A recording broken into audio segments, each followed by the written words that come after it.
This video is brought to you by Mubi, a curated online cinema streaming exceptional films from around the globe. Get 1 month free at mubi.com/thediscardedimage.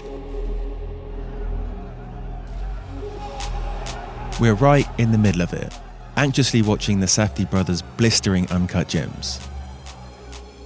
We're tagging along Howard Ratner's journey for just a few days, but it's quite the ride. Holy shit, I'm gonna come. Quite the ride indeed.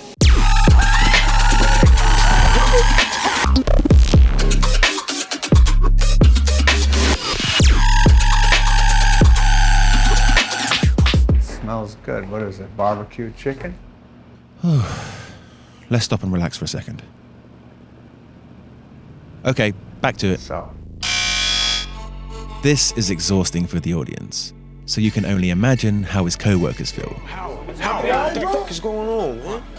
They're trying to fuck us up. Look at this. It's a nightmare for girlfriend, wife, and family alike. Just in the opening scene, you see how he's stacking everything up.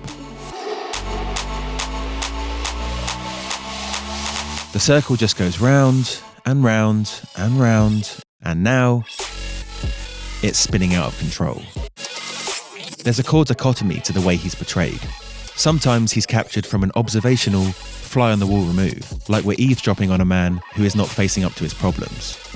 On the flip side, subjective techniques are used to put us right in his manic shoes, or excited trousers. I'm gonna come. Is Howard a David Brent-like character we watch as an oncoming car crash? Or do we sympathise, empathise, and perhaps, we might not like to admit, admire this impulsive horn dog? So, what is it?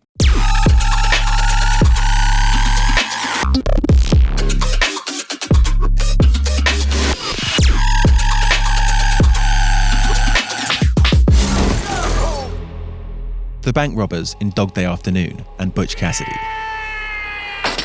The loony war vets of Taxi Driver and The Deer Hunter. The ethically shaky PIs of The Long Goodbye and Chinatown. Even the bad lieutenants of The French Connection and Dirty Harry. Do you, punk? Everyone loves a rebel. The protagonist of Uncut Gems, warts and all, is the spiritual successor to those anti-heroes of the 70s. They were eccentric rebels, derelicts, pariahs, and it doesn't take a colonoscopy to come to the conclusion that, like them, Howard's also a bit of an arsehole. feel like an asshole, believe me. You are. Ironically, the introduction of Adam Sandler as the Jewish jeweler at the center of the film is the only scene where he doesn't act like he has a stick up his bottom. Literally every morning starts with him in the middle of a storm of his own making. But hey, Whoa. the Safdies really are only just dialing up a well-worn persona. Wishy.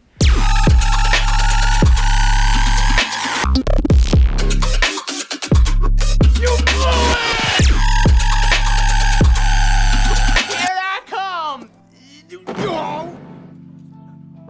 Like Howard, Adam Sandler is a workaholic, natural-born hustler, and he's become a millionaire success story by playing the role of a loser underdog who turns it around. The range he has as an actor will always be tied to his public persona. And I love you. Just in case they cut me off, I love you to my wife and my kids and my family, and I love you. Okay, I wrote a speech. Here we go real quick. Even though he's a bad father, a bad husband, a bad boyfriend, a bad jeweler, You want to pawn it or you want to sell it? I want to pawn. he seems like a good enough guy in real life. Okay. And that comes through in his performances. Wish you was nicer to me, though. It was not nice what you did to me. In an interview for Little White Lies magazine, Benny Safdie said, he has this ability to internalize the most absurd problems and make the audience care. Even in a ridiculous scenario, you'll believe this man has to overcome it and succeed. Let's go save Dad! Cashier! Which is exactly what we needed for this movie. We felt a closeness to him. Shockingly, Sandman has become a burgeoning critical darling, working with A-class indie auteurs like Paul Thomas Anderson, Noah Baumbach, and of course, that Jewish brother duo.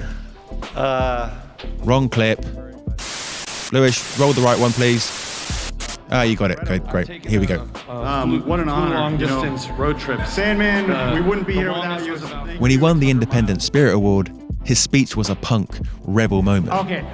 I'd like to also give a shout out to my fellow nominees, who will now and forever be known as the guys who lost to fucking Adam Sandler. Our underdog rose once more. He made a mockery of the often sanctimonious Oscar prestige speech. I'm sure you've seen a few. Thank my family, my mother, Blythe Tanner, who I... Oh, Gwyneth. Back to Sandman. He ended his speech by showing us what makes him so endearing to audiences. I have tried to sell my truths with a truly independent spirit, while also cashing some truly disturbingly large paychecks. There's the brash, loud, anger-prone Sandler. Son of a bitch, Paul, why didn't you just go home? But there's always a flip side to that coin. All right, Grandma. Also want to say thank you to anybody who ever worked on any of the comedies I did over the years. You guys, I love you, and I'm glad we did all that work together. And The trick to make us care is to show that it's not just we who love him, but those around him too. Even if he's the most annoying person I have ever met. I hate being with you. I hate looking at you. And if I had my way, I would never see you again.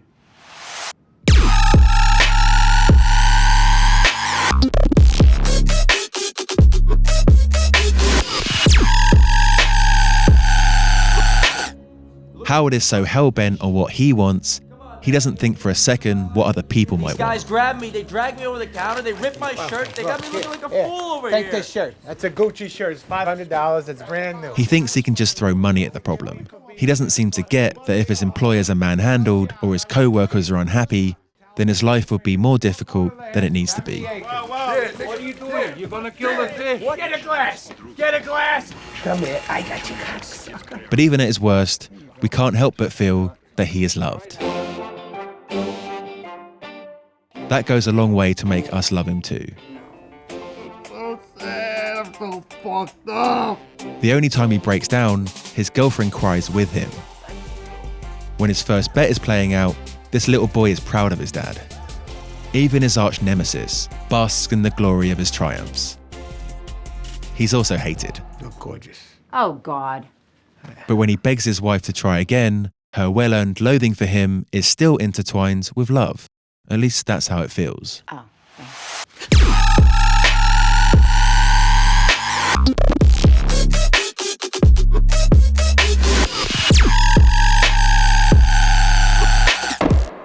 Howard Ratner fits like a glove in the quickly established Safdie canon of reckless parents, self-interested arseholes, and destructive addicts. For the worst reasons, but also the best. This is Howard Ratner. He shares one of the redeeming qualities that is transversal to all these characters. Connie loves his brother, Lenny loves his children, Harley loves heroin. It's heartwarming. I was very proud of you tonight. You were beyond incredible. Yeah, you told me like 5 times already. Howard loves his family, but it's hard for him to focus on anything for long. I want you out of my apartment tonight. I mean, look at him. He's checking his weight in the middle of a breakup. Jeez Louise, Howard, come on. There are moments where in the midst of being a terrible parent, Sorry. he's actually happy and excited to see his daughter grow up. He can't help but give her a compliment, even when he's running for his life. Kidding me? How good you guys look? He's pawning off Kevin Garnett's ring, but he remembers to call his son, because he's a Celtics fan. All right, I love you, my boy. Look, we aren't arguing his love isn't toxic. If it was someone else, admitting you're proud of your offspring would be a display of love. But when Howard says it, he wants recognition. Well, I just wanted you really to know how proud I was, okay? So. She should be grateful for his pride. Okay, well, I do. It's me, me, me, me. Started this shit. Show me fucking eyes. Started up.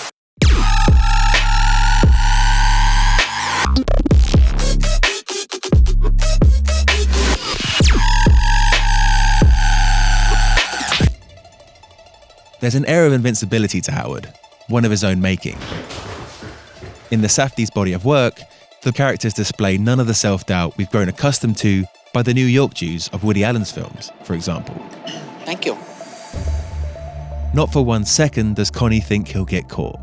Even Lenny Cook, the subject of their only featured documentary, blindly believes he'll be a star in the NBA. The story of the Safdies themselves is paved with the same level of single-minded focus. I wanted to know what it's like to make an independent film. So this is what it's like. It took 10 years to make Uncut Gems, but they did it. Good on you, boys. Both filmmaking and basketball are more culturally acceptable forms of single-minded dedication. It may feel like life and death on the court for KG, but that struggle happens within the safe confines of a sports arena. Howard wants the same life of an NBA superstar, but for him, the stakes are higher. Still, he has that same driving force, which of all the motives we've discussed, is the strongest argument for why we empathize with him. Like Connie, Lenny, and the Safdies, he's a dreamer. We get carried away because what drives him is the hopelessly romantic optimism that everything will work out. And, for a moment, we believe him.